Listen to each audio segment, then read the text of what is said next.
Hi friends, welcome back to our ಚಾನಲ್ನ. ನಿಮ್ಮ ಅಶ್ವಿನಿ ಎಲ್ಲರೂ ಹೇಗಿದ್ದೀರಾ? ನಾನು ತುಂಬ ಚೆನ್ನಾಗಿದ್ದೀನಿ, ಹಾಗೆ ನೀವು ಕೂಡ ತುಂಬ ಚೆನ್ನಾಗಿದೆ ಅಂತ ಅಂದ್ಕೊಳ್ತಾ ಇದ್ದೀನಿ. ಇವಾಗ ತಾನೇ ವ್ಲಾಗ್ನ ಸ್ಟಾರ್ಟ್ ಮಾಡಿದೆ. ಟೈಮ್ ಈಗ 11:30. ಸೊ ಮಳೆ ಬರ್ತಾ ಇದೆ, ಹಾಸಿಗೆಲ್ಲ ಒಗ್ದಾಕಿದ್ದೆ, ಬಟ್ ಏನು ಮಾಡೋದು, ಒಣಗ್ತಾ ಇಲ್ಲ. ಮಳೆ ಬೇರೆ ಬರೋದಕ್ಕೆ ತೊಗೊಂಬಂದೆಲ್ಲ ಒಳಗಡೆ ಹಾಕಿದ್ದೀನಿ. ಇವಾಗ ಅದನ್ನು ಒಣಗಾಕಬೇಕು. ಸರ್ಕಸ್ ಮಾಡಬೇಕು. ಈಗ ನಿಂತ್ಕೊಂಡು ಬನ್ನಿ ತೋರಿಸ್ತೀನಿ ಹೇಗೆಲ್ಲ ಸರ್ಕಸ್ ಇರುತ್ತೆ ಇವತ್ತು ನಮ್ಮದು ಅಂತ ಹೇಳಿ. ಹಾಗೆ ಹೊಸದಾಗಿ ಯಾರು ಚಾನಲ್ ನೋಡ್ತಾರೆ ಪ್ಲೀಸ್ ಸಬ್ಸ್ಕ್ರೈಬ್ ಮಾಡ್ಕೊಂಡು ನೋಡಿ. ನಿಮ್ಗೆ ಈ ವಿಡಿಯೋ ಇಷ್ಟ ಆದರೆ ಒಂದು ಲೈಕ್ ಮಾಡಿ, ಓಕೆನಾ? ಬನ್ನಿ. ಈಗ ನನ್ನ ರೂಟೀನ್ ಸ್ಟಾರ್ಟ್ ಆಯಿತು.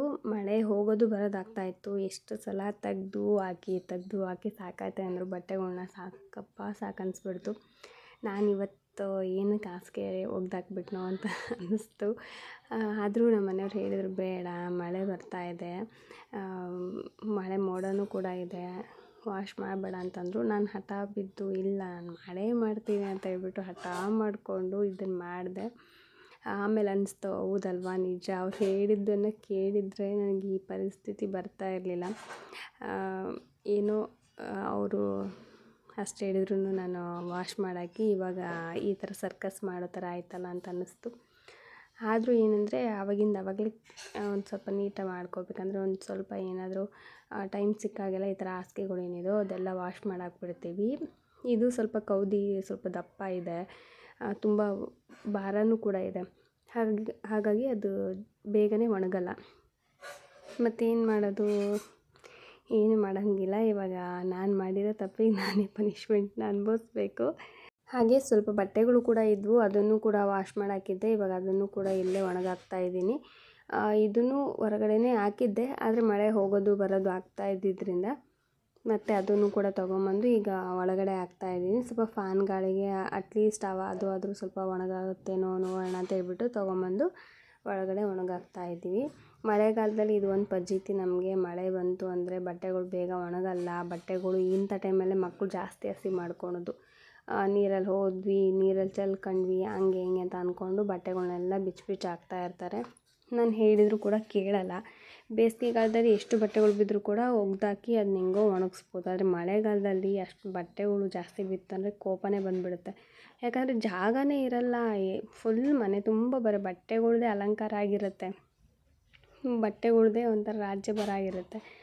ಏನು ಮಾಡೋದಕ್ಕೂ ಕೂಡ ಆಗೋಲ್ಲ. ಹಾಗೆ ಇಲ್ಲಿ ನೋಡಿ ಫ್ರೆಂಡ್ಸ್, ನನಗಾದ್ರೂ ಸಖತ್ ಬೇಜಾರಾಗೋಯಿತು. ಫಿಶ್ ಟ್ಯಾಂಕ್ ಇತ್ತಲ್ಲ, ಅದು ಮುರಿದೋಯ್ತು. ಅದು ಯಾವಾಗಂದರೆ ಬೆಳಗಿನ ಜಾವ ಒಂದು 4 ಗಂಟೆ ಹಂಗೆ ನಾನು ಮಾಡಿದಂಥ ಮಿಸ್ಟೇಕು ಏನಂದರೆ, ಅಷ್ಟೊತ್ತಲ್ಲಿ ಎದ್ಬಿಟ್ಟು ಟೈಮ್ ನೋಡೋಣ ಎಷ್ಟೊತ್ತಾಗಿದೆಯೋ ಏನೋ ಅಂತ ಹೇಳ್ಬಿಟ್ಟು ಎದ್ದು ಟೈಮ್ ನೋಡಿ ನಾನು ಪಕ್ಕಕ್ಕಿಡೋದು ಬಿಟ್ಟು ನಾನು ನಿದ್ದೆಗಣ್ಣಲ್ಲಿ ಅದ್ರ ಮೇಲ್ಗಡೆನೇ ಇದು ಮಾಡಿಬಿಟ್ಟಿದ್ದೀನಿ. ಅಂದರೆ ಫೋನ್ ಇಟ್ಬಿಟ್ಟಿದ್ದೀನಿ. ಅದು ಟಣ್ ಅಂತ ಹೊಡೆದೋಗಿ ಫಿಶ್ಶು ಕಡೆಗೆ ಬಿದ್ದು ಒಂದು 5 ನಿಮಿಷ ಆಗಿತ್ತು. ಆಮೇಲೆ ಅದನ್ನು ನೋಡಿ ಆಮೇಲೆ ಬೌಲಲ್ಲಿ ಹಾಕಿ ಇದು ಪ್ಲಾಸ್ಟಿಕ್ಕಿನ ಬೌಲ್ ಇದೆಯಲ್ಲ ಇದ್ರೊಳಗಡೆ ಹಾಕಿ ಇಟ್ಟಿದ್ದೀನಿ. ನೋಡೋದಕ್ಕೆ ಸ್ವಲ್ಪ ಬೇಜಾರು ಅಂತ ಅನಿಸುತ್ತೆ, ಬಟ್ ಆದ್ರೂ ಅದು ಚೆನ್ನಾಗಿ ಆಟ ಆಡುತ್ತೆ. ಓಕೆ, ಪರವಾಗಿಲ್ಲ, ನೋಡೋಣ. ಇದಕ್ಕೂ ಇನ್ನೊಂದು ಜೋಡಿ ಏನಾದರೂ ತೊಗೊಂಬಂದು ಬಿಟ್ಟಾಯಿತು ಮೀನನ್ನು ಅಂತ ಅಂದ್ಕೊಂಡಿದ್ದೀನಿ. ಹಾಗೆ ಇವಾಗ ಮಧ್ಯಾಹ್ನ ಬೇರೆ ಆಯ್ತಲ್ಲ, ಅಡುಗೆ ಮಾಡಬೇಕು. ಮತ್ತು ಬಟ್ಟೆ ಅದೇ ಬರ್ತಾಯಿದೆ ಬಾಯಲ್ಲಿ. ಪಾತ್ರೆ ತೊಳೆದಿಟ್ಟಿದ್ದೆ, ಅದನ್ನೆಲ್ಲ ತೆಗ್ದಿಕ್ತಾಯಿದ್ದೀನಿ. ಮತ್ತು ನಾಳೆ ಟಿಫನಿಗೆ ಪಡ್ಡು ಮಾಡೋಣ ಅಂತ ಅಂದ್ಕೊಂಡಿದ್ದೆ. ಹಾಗಾಗಿ ಪಡ್ಡಿಗೆ ಇವಾಗ ನೆನೆ ಹಾಕಬೇಕಿತ್ತು, ಅದಕ್ಕೋಸ್ಕರ ಅಕ್ಕಿ ತೊಗೊಂಡಿದ್ದೀನಿ. ಎಷ್ಟು ಬೇಕೋ ಅಷ್ಟನ್ನು ಅಕ್ಕಿ ತೊಗೊಂಡು ಇವಾಗ ನೆನೆ ಇಟ್ವಿ ಅಂದರೆ ಅದು ಎಷ್ಟೊತ್ತು ನೆನೆಯುತ್ತೋ ಅಷ್ಟು ಚೆನ್ನಾಗಿ ಸಾಫ್ಟಾಗಿ ಚೆನ್ನಾಗಿ ಬರುತ್ತೆ. ಇಲ್ಲ ಟೈಮ್ ಕಡಿಮೆ ಇತ್ತು, ಅಕ್ಕಿ ನೆನೆಸೋದಕ್ಕೆ ಹಾಕೋದು ಕೂಡ ಲೇಟ್ ಆಯ್ತಂದರೆ ಅದು ಅಷ್ಟೊಂದು ಚೆನ್ನಾಗಂತ ಅನಿಸಲ್ಲ. ಅದಕ್ಕೆ ನಾನು ಬೆಳಗ್ಗೆನೇ ನೆನೆ ಇಟ್ಬಿಡ್ತೀನಿ. ಬೆಳಗ್ಗೆ ನೆನೆ ಇಟ್ಟೆ ಅಂದರೆ ರಾತ್ರಿ ಒಂದು 7:30-8 ಗಂಟೆ ಹಂಗೆ ರುಬ್ಬಿ ತೆಗ್ದಿಕ್ತೀನಿ. ಅದೊಂದು ರೀತಿ ಚೆನ್ನಾಗಿರುತ್ತೆ, ಸಾಫ್ಟಾಗಿ ಬರುತ್ತೆ ಪಡ್ಡು. ಮತ್ತು ದೋಸೆ ಆಗಾದರೂ ಅಷ್ಟೇ, ಬೆಳಿಗ್ಗೆನೇ ನಾನು ನೆನೆ ಇಡ್ತೀನಿ. ನೆನೆ ಹಾಕ್ಬೇಕಾದ್ರೆ ಸ್ವಲ್ಪ ಕಡಲೆಬೇಳೆ, ಉದ್ದಿನಬೇಳೆ, ಹಾಗೆ ಒಂದು ಸ್ವಲ್ಪ ಏನದು ಮೆಂತ್ಯಕಾಳು, ಇದಿಷ್ಟನ್ನ ಹಾಕ್ಬಿಟ್ಟು ನೆನೆ ಇಡ್ತೀನಿ. ರುಬ್ಬೋ ಟೈಮಲ್ಲಿ ಇದಿಷ್ಟು ಅಕ್ಕಿ ಮತ್ತು ನೆನೆಸಿರೋಂಥ ಅಕ್ಕಿ, ಹಾಗೆ ಒಂದು ಸ್ವಲ್ಪ ರೈಸ್ ಇರುತ್ತಲ್ಲ, ಮನೇಲಿ ಅನ್ನ ಮಾಡಿರ್ತೀವಲ್ವ, ಆ ಅನ್ನ ಸ್ವಲ್ಪ ಹಾಕ್ತೀನಿ. ಮತ್ತು ಏನಾದರೂ ಮಂಡಕ್ಕಿ ಇತ್ತು ಅಂದರೆ ಒಂಚೂರು ಮಂಡಕ್ಕಿ ನೆನೆಸ್ಬಿಟ್ಟು ಅದನ್ನು ಕೂಡ ಹಾಕ್ತೀನಿ. ಅದರಿಂದ ಸಾಫ್ಟಾಗಿ ಬರುತ್ತೆ ದೋಸೆ ಅನ್ನೋದು. ಮತ್ತು ಹೋಟೆಲ್ ಸ್ಟೈಲಲ್ಲಿ ನಿಮಗೆ ಸ್ವಲ್ಪ ಗೋಲ್ಡ್ ಕಲರ್ ಬರಬೇಕಂದ್ರೆ ಹಿಟ್ಟು ರುಬ್ತಿರಲ್ವ, ಆ ಹಿಟ್ಟು ರುಬ್ಬೋ ಟೈಮಲ್ಲೇ ಒಂದು 1/4 ಸ್ಪೂನಷ್ಟು ಇಲ್ಲಾಂದರೆ ಒಂದು ಅರ್ಧ ಸ್ಪೂನಷ್ಟು ಸಕ್ಕರೆ ಹಾಕ್ಬಿಟ್ಟು ರುಬ್ಬಿ ಒಂಥರ ಗೋಲ್ಡನ್ ಬ್ರೌನ್ ಬರುತ್ತೆ ಕಲರು. ಹಾಗೆ ಟೇಸ್ಟ್ ಕೂಡ ಚೆನ್ನಾಗಿರುತ್ತೆ. ಸ್ವಲ್ಪ ಒಂಚೂರು ಎಲ್ಲೋ ಒಂದು ಕಡೆ ಸ್ವೀಟ್ ಅಂತ ಅನ್ನಿಸ್ತಾ ಇರುತ್ತೆ, ಚೆನ್ನಾಗಿರುತ್ತೆ. ಹಾಗಾಗಿ ಆ ಥರನೂ ಕೂಡ ನಾನು ಮಾಡ್ತೀನಿ. ಅದು ದೋಸೆಗೆ ಮಾತ್ರ, ಪಡ್ಡಿಗೆಲ್ಲ ಹಾಕೋದಕ್ಕೆ ಹೋಗೋದಿಲ್ಲ. ಇವಾಗ ಅಕ್ಕಿ ಎಲ್ಲ ತೊಳೆದಿದ್ನಲ್ವ, ಆ ನೀರನ್ನು ಹೊರಗಡೆ ಚೆಲ್ಲೋದಕ್ಕೆ ಹೋಗ್ತಾಯಿದ್ದೀನಿ. ನೀರು ಏನು ಒಂದೇ ಟೈಮ್ ವಾಶ್ ಮಾಡಿದ್ರಲ್ವ ಅಕ್ಕಿ ಅಂತ ಅನ್ಬೋದು. ಒನ್ ಟೈಮಲ್ಲ, ಅದು ಲಾಸ್ಟಲ್ಲಿ ನಾನು ವಾಶ್ ಮಾಡಿ ನಿಮ್ಗೆ ತೋರಿಸಿದ್ದು. ಮಿಡಲಲ್ಲಿ ಮತ್ತು ಸುಮ್ಮನೆ ಲೆಂತ್ ಆಗುತ್ತೆ ಅಂತ ಹೇಳ್ಬಿಟ್ಟು ನಾನು ಅದನ್ನ ಕಟ್ ಮಾಡಿ ಎಂಡಿಂಗ್ ಮಾತ್ರ ನಾನು ಕ್ಲಿಪ್ಪಿಂಗ್ನ ಆ್ಯಡ್ ಮಾಡಿ ತೋರಿಸಿದ್ದೀನಿ. ಇವಾಗ ಸ್ವಲ್ಪ ಬಿಸಿಲು ಬರ್ತಾಯಿತ್ತು, ಮತ್ತು ಇವಾಗ ಏನಾದರೂ ಆಗಲಿ ಭೂಕಂಪನೇ ಆಗಲಿ ಇದನ್ನು ತೆಗಿಯಲ್ಲ, ಬೆಡ್ಶೀಟ್ನ ಅಲ್ಲೇ ಹೊರಗಡೆ ಹಾಕ್ಬಿಡ್ತೀವಿ. ಮಳೆ ಬರುತ್ತೋ, ಜೋರಾಗಿ ಬರುತ್ತೋ, ಗುಡುಗು ಬರುತ್ತೋ, ಸಿಡ್ಲು ಬರುತ್ತೋ, ಏನಾದರೂ ಬರಲಿ ಅಂತ ಅಂದ್ಬಿಟ್ಟು ಬೈಕೋತಾನೆ ತೊಗೊಂಡೋಗಿ ಹೊರಗಡೆ ಹಾಕ್ತಾಯಿದ್ದೀನಿ. ಯಾಕಂದರೆ ಒಳಗಡೆ ತಂದು ಒಂದು ಸ್ವಲ್ಪ ಹೊತ್ತಾಗಿರಲ್ಲ, ಆವಾಗಲೇ ಬಿಸಿಲು ಬರುತ್ತೆ, ಮಳೆ ಬರೋಲ್ಲ. ಮತ್ತು ನಾನು ತೊಗೊಂಡು ಹೋಗಿ ಹಾಕಿ ಒಂದು 5-10 ನಿಮಿಷ ಆಗಿರಲ್ಲ, ಮತ್ತೆ ಮಳೆ ಸ್ಟಾರ್ಟ್ ಆಗುತ್ತೆ. ಈಗ ಇದೇ ಥರ ಆಯಿತು, ಬೆಳಗ್ಗೆಯಿಂದನೂ ಕೂಡ ಹೀಗೆ ಆಗ್ತಾಯಿದೆ. ನನಗಂತೂ ಸಿಕ್ಕಾಪಟ್ಟೆ ಕೋಪ, ಇದು ಯಾಕೆ ಇವತ್ತೇ ಆಗಬೇಕಾ ಈ ಥರ ಅಂತ ಅನ್ನಿಸ್ತಾ ಇತ್ತು. ಆದರೆ ಏನು ಮಾಡೋದಕ್ಕಾಗಲ್ಲ. ಇವಾಗ ತೊಗೊಂಡೋಗಿ ಬೆಡ್ಶೀಟ್ ಹೊರಗಡೆ ಹಾಕ್ಬಿಟ್ಟು ಅವಲಕ್ಕಿ ಮಾಡಿದ್ದೆ, ಅದನ್ನು ಕುತ್ಕೊಂಡು ಸ್ವಲ್ಪ ಹೊತ್ತಿಂದ ನಾನು ಟೇಸ್ಟ್ ಮಾಡೇ ಇಲ್ಲ. ನಾನು ಮಾಡಿ ಇಟ್ಟಿದ್ದು ನಾನೇ ಟೇಸ್ಟ್ ಮಾಡಿಲ್ಲ. ಓಕೆ ನೋಡೋಣ ಟೇಸ್ಟ್ ಹೆಂಗಿದೆ ನೋಡೋಣ ಅಂದ್ಬಿಟ್ಟು ತಿಂತಾಯಿದ್ದೆ, ಚೆನ್ನಾಗಿತ್ತು. ಈ ಥರದ್ದು ಸ್ನ್ಯಾಕ್ಸ್ ಐಟಮ್ನ ಮನೇಲಿ ಜಾಸ್ತಿ ಇಷ್ಟಪಡ್ತಾರೆ ಮಕ್ಕಳು, ನಮ್ಮ ಮನೆಯವರು. ಹಾಗಾಗಿ ಇದನ್ನು ತುಂಬ ದಿನ ಆದಮೇಲೆ ಮಾಡಿ ಇಟ್ಟಿದ್ದೀನಿ. ಇವಾಗ ಕುತ್ಕೊಂಡು ಸ್ವಲ್ಪ ಹೊತ್ತು ಟಿ ವಿ ನೋಡ್ಕೊಳ್ತಾ ತಿನ್ಕೊಳ್ತಾ ಕುತ್ಕೋತೀನಿ. ಆಗಲೇ ಅಡುಗೆ ಕೂಡ ಆಯಿತು, ರೈಸ್ ಮಾಡಿಕ್ಕಿದ್ದೀನಿ. ಮತ್ತು ಸಾಂಬಾರು ಕೂಡ ಬೆಳಗ್ಗೆನೇ ಮಾಡಿದ್ದೆ, ಮತ್ತು ಸಾಂಬಾರು ಮಾಡೋಂಥ ಅವಶ್ಯಕತೆ ಇರಲಿಲ್ಲ. ಸಾಂಬಾರು ಸ್ವಲ್ಪ ಬಿಸಿ ಅನ್ನ ಮಾಡಿ ಇಟ್ಟಿದ್ದೀನಿ. ಇವಾಗ ನನ್ನ ಟೈಮು ಆರಾಮಾಗಿ ಕುತ್ಕೊಂಡು ಇದನ್ನು ಸ್ನ್ಯಾಕ್ಸ್ ತಿನ್ಕೊಳ್ತಾ ಕುತ್ಕೊಳೋದು. ಇದಾದಮೇಲೆ ಏನು ಕೆಲಸ ಐತೆ ಅದನ್ನ ಮಾಡ್ಕೊಳೋದು, ಇಲ್ಲಾಂದರೆ ಸ್ವಲ್ಪ ಹೊತ್ತು ರೆಸ್ಟ್ ಮಾಡೋದಿದ್ರೆ ರೆಸ್ಟ್ ಮಾಡೋದು. ಸೊ ಈ ಥರ ಇರುತ್ತೆ. ಹಾಗೆ ಫ್ರೆಂಡ್ಸ್, ಹೊಸದಾಗಿ ಯಾರೆಲ್ಲ ಚಾನಲ್ ನೋಡ್ತಾ ಇದ್ರೋ ಪ್ಲೀಸ್ ಸಬ್ಸ್ಕ್ರೈಬ್ ಮಾಡ್ಕೊಂಡು ನೋಡಿ. ನಿಮಗೆ ಈ ವಿಡಿಯೋ ಇಷ್ಟ ಆದರೆ ಒಂದು ಲೈಕ್ ಮಾಡೋದನ್ನು ಮರಿಬೇಡಿ, ಆಯಿತಾ? ಇವಾಗ ಏನು ನೋಡೋಣ ಅಂತ ನಂಗೆ ತಲೆ ಕೆಟ್ಟೋಯ್ತು. ಯಾಕೆ ಗೊತ್ತಾ, ಈ ಟಿ ವಿನೂ ಕೂಡ ಹಾಗೆ ಕಾಡಿಸ್ತಾ ಇದೆ. ಇವತ್ತು ನಾನು ಏನಾದರೂ ಮಲಗಿ ಎದ್ದಿರೋ ಟೈಮು ಸರಿಯೇ ಇಲ್ಲ ಅಂತ ಅನ್ನಿಸ್ತಾಯಿತ್ತು. ಒಂದು ಕಡೆ ಮಳೆ ಕಾಟ, ಇನ್ನೊಂದು ಕಡೆ ಟಿ ವಿ ನೋಡೋಣ, ಸ್ವಲ್ಪ ಹೊತ್ತು ಕೂತ್ಕೊಂಡು ಟೈಮ್ ಸ್ಪೆಂಡ್ ಮಾಡೋಣ ಅಂತ ಟಿ ವಿ ಹಚ್ಕೊಂಡ್ರೆ ಒಂದು ಕೂಡ ಚೆನ್ನಾಗಿ ಬರ್ತಾಯಿಲ್ಲ. ಏನು ನನಗೆ ಇಂಟ್ರೆಸ್ಟ್ ಅಂತ ಅನ್ನಿಸ್ತಾನೆ ಇಲ್ಲ ನೋಡಲಿಕ್ಕೆ. ನನಗೇನು ಗೊತ್ತಾ, ಕಾಮಿಡಿ ಇರಬೇಕು, ಒಂಥರ ಎಂಟರ್ಟೈನ್ಮೆಂಟ್ ಇರಬೇಕು, ಆ ಥರ ಇದ್ದರೆ ನಾನು ನೋಡ್ತೀನಿ. ತೆಲುಗು ಆಗಲಿ, ಹಿಂದಿ ಆಗಲಿ, ಕನ್ನಡ ಆಗಲಿ, ಇದೇ ಲ್ಯಾಂಗ್ವೇಜ್ ಅಂತ ಇಲ್ಲ, ನೋಡ್ತೀನಿ. ಚೆನ್ನಾಗಿರಬೇಕು, ಸೀರಿಯಲ್ ಆಗಿರ್ಬೋದು ಅಥವಾ ಫಿಲಮ್ ಆಗಿರ್ಬೋದು ನೋಡ್ತೀನಿ. ಬಟ್ ಇವತ್ತು ಯಾವುದೂ ಕೂಡ ಚೆನ್ನಾಗಿ ಬರ್ತಾಯಿಲ್ಲ. ಒಂದು ಸೈಡಿಂದಲೂ ಎಲ್ಲ ಚೆಕ್ ಮಾಡ್ಕೊಂಡು ಬಂದೆ ಚಾನಲ್ಸು, ನನಗೇನು ಇಷ್ಟನೇ ಆಗ್ತದೆ. ಕೊನೆಗೆ ನ್ಯೂಸ್ ಹಾಕ್ಕೊಂಡೆ, ಅದರಲ್ಲೂ ಕೂಡ ಬರೀ ರಾಜಕೀಯದ್ದೇ ತೋರಿಸ್ತಾಯಿದ್ರು. ನನಗಂತೂ ಅದು ನೋಡಿ ಸಾಕಾಯ್ತು ಅಂದ್ಬಿಟ್ಟು ಅದನ್ನು ಕೂಡ ತೆಗ್ದೆ. ಅಟ್ಲೀಸ್ಟ್ ತಿನ್ನೋರಿಗಾದರೂ ಯಾವುದೋ ಚೆನ್ನಾಗಿರೋದು ಬಂದರೆ ಸಾಕಪ್ಪ ಅನ್ನೋ ಹಾಗಾಗಿತ್ತು, ಏನೂ ಬರಲಿಲ್ಲ.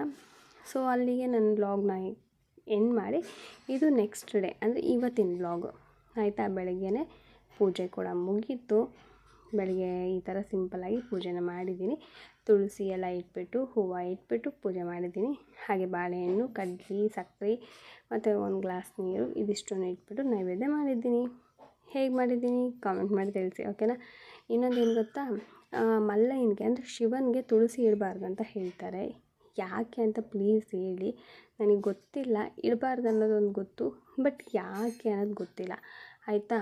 ನಿಜವಾಗ್ಲೂ ಅದನ್ನು ತುಳಸಿನ ಶಿವನಿಗೆ ಇಡಬಾರ್ದಾ? ಸ್ವಲ್ಪ ಅದನ್ನು ನಾನು ಕನ್ಫ್ಯೂಸಲ್ಲಿದ್ದೀನಿ. ದಯವಿಟ್ಟು ಅದನ್ನು ಯಾರಾದರೂ ಗೊತ್ತಿದ್ದರೆ ಆನ್ಸರ್ ಮಾಡಿ, ಆಯಿತಾ? ಹಾಗೆ ಹಾಲು ಕಾಯಿಸೋದಕ್ಕಂತ ಇಟ್ಟಿದೆ, ಹಾಲು ಕೂಡ ಕಾಯ್ತಾ ಇದೆ. ಇದು ನನ್ನ ಮಗನ ಕೆಲಸ. ನಾನು ಹೇಳಿದೆ ಹಾಲು ಕಾಯೋ ಟೈಮಲ್ಲಿ ನಿಂತ್ಕೊ ಅಲ್ಲಿ ಅಂತ ಹೇಳಿ, ಬಟ್ ಅವನು ಆಟ ಆಡ್ತಾಯಿದ್ದ. ನಂಗೆ ಸಖತ್ ಕೋಪ ಬಂತು.